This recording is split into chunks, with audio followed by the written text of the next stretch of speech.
경찰이 드루킹 관련해서 경공무원 6명을 추가 입건해서 총 44명을 입건을 했습니다. 근데 오늘 아침 신문에 보면 드루킹이 기왕에 자기가 지금 쉽게 빠져나올 수 없을 것 같고 정부가 풀어줄 것도 같지 않으니까 이제 입장을 바꿔서 무죄 입장을 주장을 한다. 지금 네이버 댓글 조작 부분과 관련해서도 드루킹이 지금 무죄를 주장하고 있다는 겁니다. 자, 그래서 이 드루킹이 지금 무죄라는 주장의 의견서를 직접 보냈다라고 이야기가 들리는데요. 이걸 보면 지금 마중 변호사라고 임명된 변호사는 그만둔 건지 어떤지 이해가 가지 않는데 배성희 변호사가 지금 연락이 좀 전에 왔는데요. 드루킹하고 서유기에 대한 접견 신청이 허용이 됐다는 겁니다. 오늘 오후에. 그래서 접견을 하러 간다는 겁니다.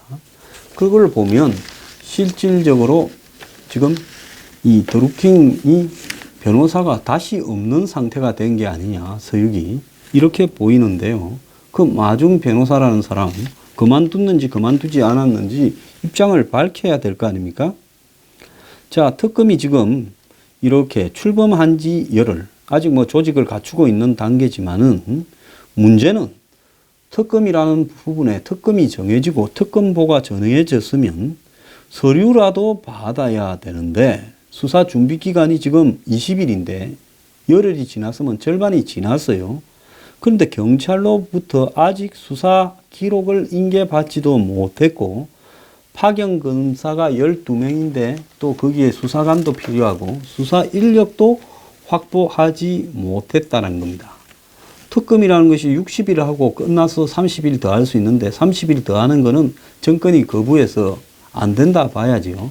그러면 60일 할 거면 특검 시작하기 전에 받을 수사 기록은 이미 다 받아야 되는데 기록까지도 못 받고 있다고 하는 거예요. 그러니까 교묘하게 특검 자체가 흐지부지 되도록 작업이 진행되고 있다고 봐야 되는데 옛날에 그 최순실 특검 같은 경우에는 이 실질적으로 시작하고 한 5일 만에 수사 진용이 다 짜여지고 파견 검사가 확보돼서 일주일 만에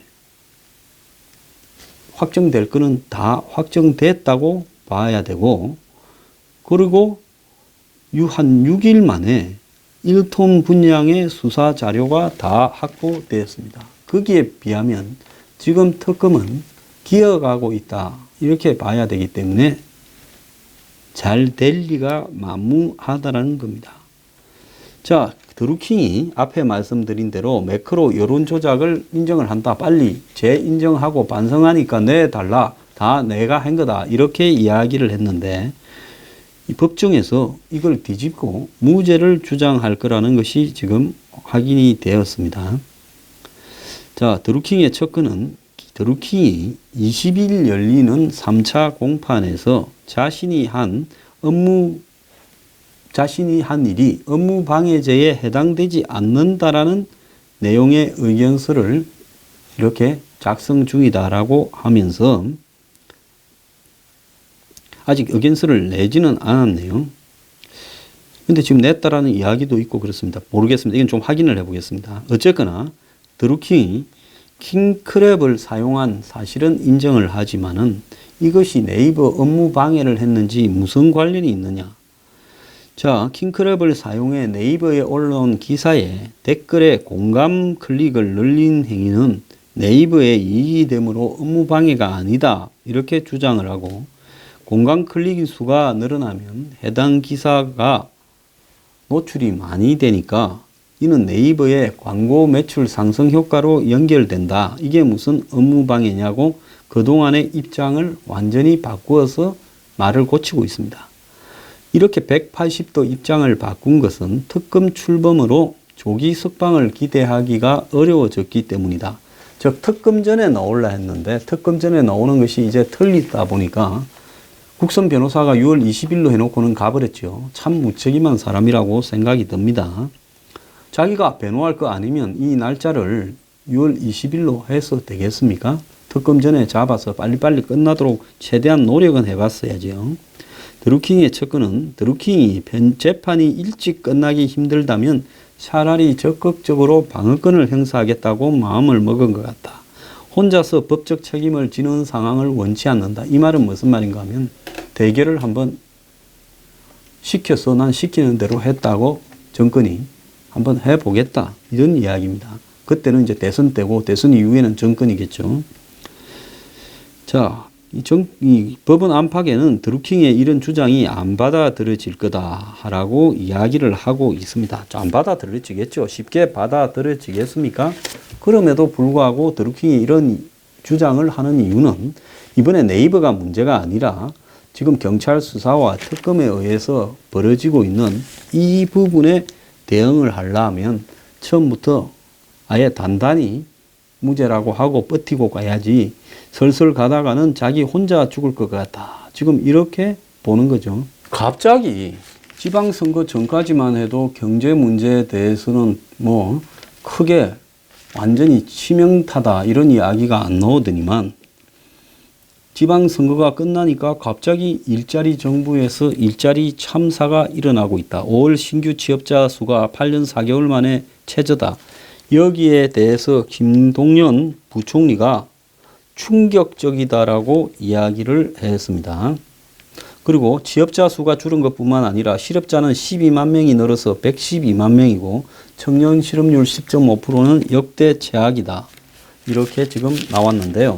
지금 온 언론들은 지금 최저임금은 1차 쇼크고 보름 후에는 이보다 더 큰 주 52시간의 거대한 지금 쇼크가 온다. 그래서 이 주 52시간 쇼크는 최저임금에 비해서 몇 배나 쇼크가 더 클 거다. 이렇게 추정이 되면서 지금 버스가 오지 않을 거다. 시외 버스들이, 시내 버스들이 이런 이야기도 나오고 대기업의 기사들이 10,000여 명쯤 되는데 오나나 임은 이 사람들이 지금 큰일 났다. 임금이 확 줄어들게 생겼다. 곳곳에서 지금 화이트 칼라까지도 야근 이런 부분들의 임금이 줄어들게 생겼다고 이야기를 하고 있습니다.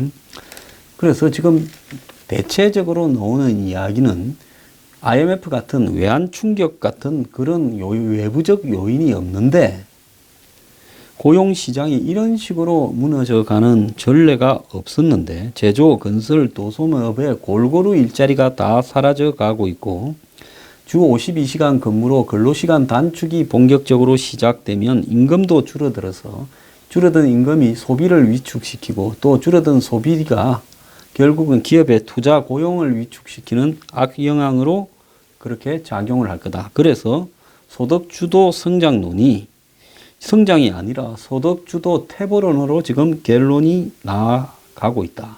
근데 정부는 이 고용이 줄고 실업이 늘은 부분에 대해서 5월 달에 비가 많이 오고 10대 인구가 줄어서 그렇다. 그래서 임시 일용직이 그래서 감소한 거고 다른 이유가 아니다라고 이야기를 하는데 경제부총리는 5월 고용 내용에 대해 충격적이라고 본다면서 저를 포함한 경제팀 모두가 책임을 느낀다. 이렇게 말을 했습니다. 이러다 보니까 이제 한간에 퍼지기 시작한 말이 있었죠. 장하성이가 사표를 냈다. 이런 말이 지난 금요일부터 돌기 시작을 했습니다.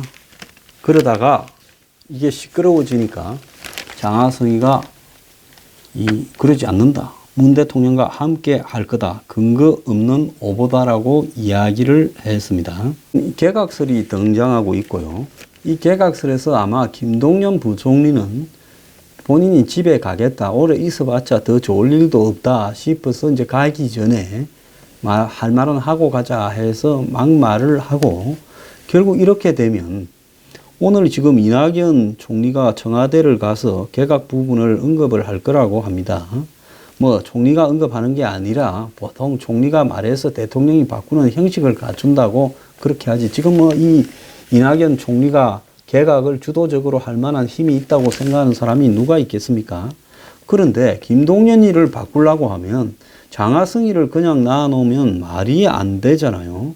그러니까 이제 장하성이 지금 경제가 안 좋아진 데 대해서 책임을 지고 문책 정책적 입장에서 교체를 해야 되는 게 아니냐라는 소리가 여권 내부에서도 나왔어요.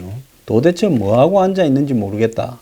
그러니까 장하성이가 아마 선제적으로 대응을 한다고 사표 내겠다고 쓱 흘렸다가 그게 이제 언론에 일부 보도되니까 확인 들어가니까 청와대 입장에서는 장하성이는 물귀신으로 문재인을 물고 들어갈 수가 있지요. 내가 물러나는 것은 문재인의 소득주도 성장론이 실패했다는 것을 의미하는 거다.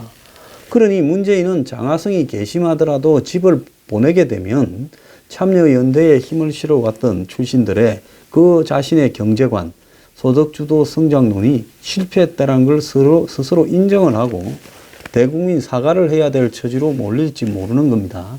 이러니 문재인이 개심하더라도 장하성이가 사회 포명한 걸 뭔 소리냐, 끝까지 있어야지. 이렇게 다투거린 걸로 지금 보이는데요. 청와대 대변인이 어제 6.13 선거 전에 장하성이가 문재인한테 사의를 표명했다라는 일부 보도와 관련해서 사의 표명은 오보다라고 이야기를 하면서 장 실장이 어려움이 있고 시간이 걸리겠지만은 흔들림 없이 소득주도 성장과 핵심 성장을, 공정 경제에 성과를 내기 위해 최선을 다할 거다라고 이야기를 하면서 이걸 껐습니다. 경향신문에서 나왔어요. 이 보도가요. 경향신문에서 이 보도를 아마 토요일쯤 한 걸로 보이는데 고려대 경영학과 교수인 장하성이 정년이 1년 6개월 남아 있는데 정년 퇴직을 하고 싶다. 학교로 돌아가고 싶다.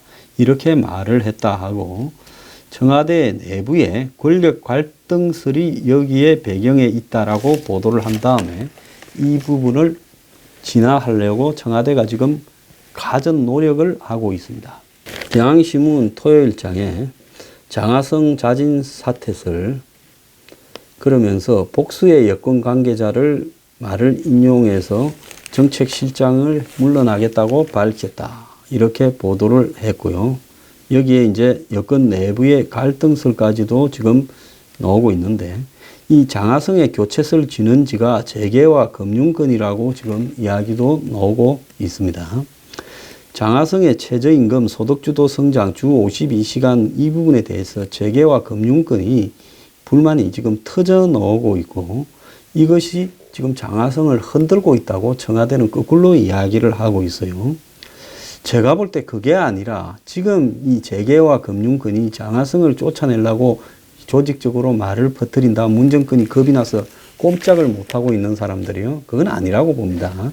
청와대 안에서 주도하고 있는 세력들이 장하성이 이제는 집에 가야 되는 거 아니냐라는 이야기를 지금 이렇게 설설 퍼뜨리면서 이야기를 이렇게 하고 있고 그래서 장하성이 눈치를 채고 이 말을 먼저 내 그럼 갈게라고 흘리고 이러면서 이런 일이 벌어진 거 아닌가 이렇게 보이는데요. 공은 다 자기들이 취하고 싶고 적폐청산이나 남북 문제, 미북 회담 그 다음에 지금 경제는 빌빌 싸고 있으니까 이 부분이 굉장히 눈꼴 사나워진 거죠.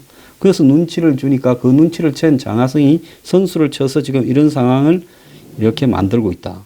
그래서 이 5월 경기 동향이 6.13 선거 전에 나왔더라면 선거에도 영향을 좀 미쳤을 건데 딱 감춰놨다가 선거 끝나고 난 뒤 이야기를 하고 결국 공직사회에서는 이렇게 경제가 나빠지니 장하성이 얼마나 버티겠느냐. 그리고 김동연이가 할 말 다 하면서 부총리가 장하성을 공격하고 있다. 이런 이야기까지 나왔습니다. 결국 지금 경제가 제가 문제가 될 거라 했는데 경제가 문제가 돼서 청와대 내부의 분란까지도 지금 생기고 있습니다. 장하성 이러나 저러나 오래 가지는 못할 겁니다. 오래 앉아 있는다고 갑자기 좋아지겠어요? 갈수록 더 나빠지지요. 주 52시간이 끝나고 난 뒤 어째 되는 거 한번 보십시오.